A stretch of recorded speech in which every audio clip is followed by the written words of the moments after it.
It's not been officially announced.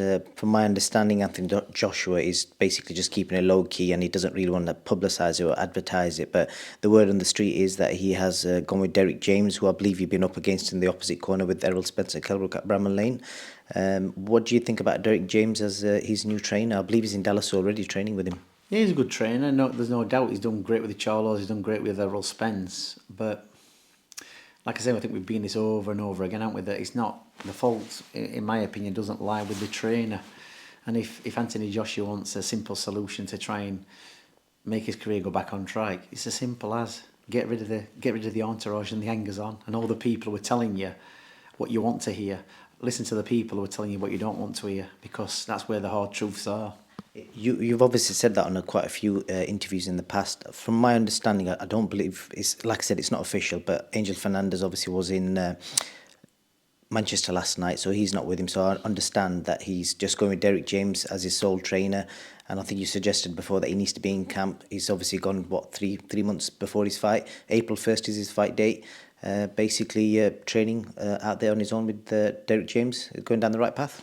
Yeah, probably, if that's what it is. But you know, there's also another saying, too little, too late. And, you know, what age is he now? Age 30, 32, what is he? I don't know. Something like that. Yeah, well, it's, you know, it's... Look, I'll be surprised if Derek James fixes him. Do you understand? I think when you've got that amount of wealth, where you've been, your ego, you know, what you think you are as a fighter... and, you know, and I think at one time Anthony Joshua probably thought he was the best fighter in the world, and for a period of time he was. But that can't always be the same. It can't always be that way.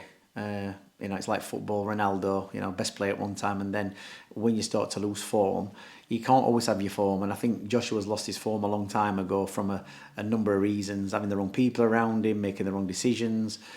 I did think when he first boxed the Mexican guy, Andy Ruiz, I think that was a big mistake the first time round. A change of opponent from that baby Jake Miller, was it? Yeah. A short turnaround, and then, you know, the build up to that. I think the mistake was made there. That wasn't a good decision. And underestimating Andy Ruiz, you know, a little fat kid or a big fat kid, and thinking I'll beat him, and then getting beat. So I think there's been a lot of mistakes made, but. Look, he's made money, Anthony Joshua, and he's going back to the drawing board. But whether he's going back to the drawing board too late, who knows? We'll only see come April, won't we? But for me, I don't think, you know, it's just my opinion. It's not always right. I don't think we'll ever see the best of Anthony Joshua again. That's what I'm gonna say. I don't think we're gonna see the best of him ever again. I think he's had his peak, and a number of factors, which I don't know, maybe wealth, maybe, you know, lack of commitment or lack of ability to learn. I don't think we're going to see, lack of hunger maybe, I don't think we're going to see him get to the top again. I spoke to Time Booth yesterday, you know, your old prodigy, and I think his words were, in his own sort of way, that he said he was still concussed from the first Ruiz fight, which kind of similar to what you're saying, but obviously in your own words that he's never really recovered from that. Is that what you're saying? You don't have concussion for that long. I mean, I think you basically were just taking the piss in Time Booth's. No, I just think that, look, you know, aura and what you have about yourself. Like Nazim Hawi was never the same when he got beat by Barrera. He boxed again. Mario Calvo boxed shocking. And I think when you're on a winning streak and you have that belief that you're invincible, it counts for a lot. You'll climb off the canvas, but. You know, it's like I think Anthony Joshua I think he did exceptionally well, winning the Olympics, getting the journey that he did, being well promoted, having a good trainer with experience, with like Robert McCracken behind him, who took Cole Froch through the world titles.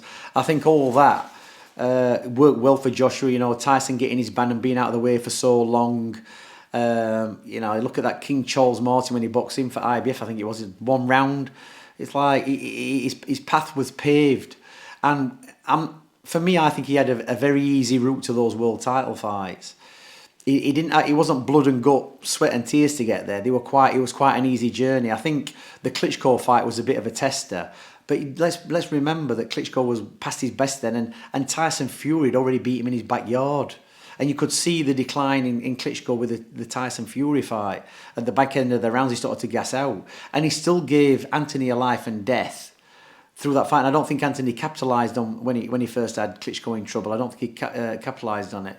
And I don't think Klitschko capitalised on the position he put Joshua in when Joshua was completely gassed. You know, Klitschko should have gone shit or bust and jumped on him, but he didn't. He allowed him to stay in the fight. And then the younger man regained his second win quicker than Klitschko did, and that's why he won. So I think, you know, I'm not taking anything away from Joshua. I think it was right at the time for him. I think he capitalised on a very weak moment in heavyweight boxing. But then when the fighters like Wilder came through and Tyson came through, it kind of evened up, you know, the playing field. So, you know, and realistically, he hasn't boxed Wilder, he hasn't boxed Tyson Fury, he hasn't boxed the biggest named heavyweights in the sport, has he? His next opponent, not officially announced, is more than likely going to be Jermaine Franklin. That's the strong rumour. Jermaine Franklin, who a lot of people believe beat Dillian White, but he wasn't given the decision. Do you think that's a brave move? He's not picking an easy touch, and Jermaine Franklin showed that he can fight. Well, you know, he's probably a lot of risk. To be honest, I think where Anthony Joshua is after being the, you know, whether he's the unified champion, proper unified champion or of the world or whatever, is that realistically he should be like fighting Wilder or Tyson, shouldn't he? That's what the fights he'd be taking. He should be taking the really, really big fights, because to get beat by the next guy who's not been a world champion is you know, is not probably a good move. You might as well go in for the biggest, hardest, best paying fights, because he could easily get beat by this guy, and then where's it going to lead to then? So, you know, realistically, Joshua should be of a level and ability where he should be able to jump in with Tyson Fury and should be able to jump in with Wilder. But obviously that's politics and promoters and, you know, keeping the DAZN going, because realistically, you know, what's happening on the DAZN? Where the big fights? It's like, I think the biggest fight was probably the YouTube fights the other week. Interesting stuff, Dom. It's been great catching up with you, and anything else you want to add before I let you go? No, I think we're done. We definitely are done. Dominic Ingle, thank you for your time.